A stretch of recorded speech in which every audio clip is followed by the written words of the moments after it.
This is the first step in creating an ecosystem. We need the bacteria to help process the fish waste. Otherwise, the levels of ammonia will just rise and rise until it becomes toxic to the tank inhabitants. I used this sand as a capping layer to help slow the exchange of nutrients and gases between the substrate and the water column. This tank wasn't going to use anything but the plants as a filter, so it wouldn't have any extra cushion against swings in water parameters. And making sure I nailed the substrate could make a huge difference. Then I began laying down the gravel. I wanted it to be close to 2 inches thick, because below 2 inches, oxygen has a hard time penetrating, and I'd hopefully get some anaerobic bacteria going on there to complete the nitrogen cycle. Before I put the hardscape back in, I used super glue to fix the 2 pieces of wood together.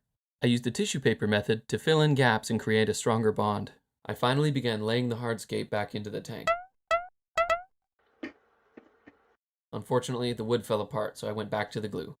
And it fell apart again. I finally decided to just glue it and put it in tree detention.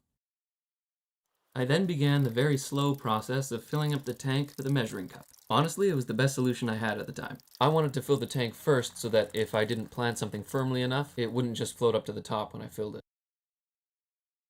Then the planting. I think the most difficult part of this hobby is actually just remembering all the different plant names. So to be honest, I don't remember what most of these are called.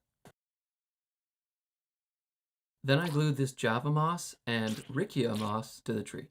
I wanted the moss to kind of wrap around the tree and create a lot of space for the shrimp to hide in.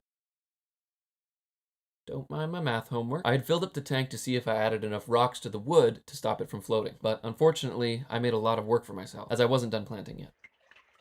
This rock was getting in the way of where I wanted to place this red plant, so I had to remove it in order to access it. I had to repeat certain steps and tweak things as I went more often than I would have liked to, but this is what you're asking for if you attempt your first ever aquascape on a strict time limit whilst trying to film it all. I guess I'm my own worst enemy. Or worst friend? I haven't decided yet.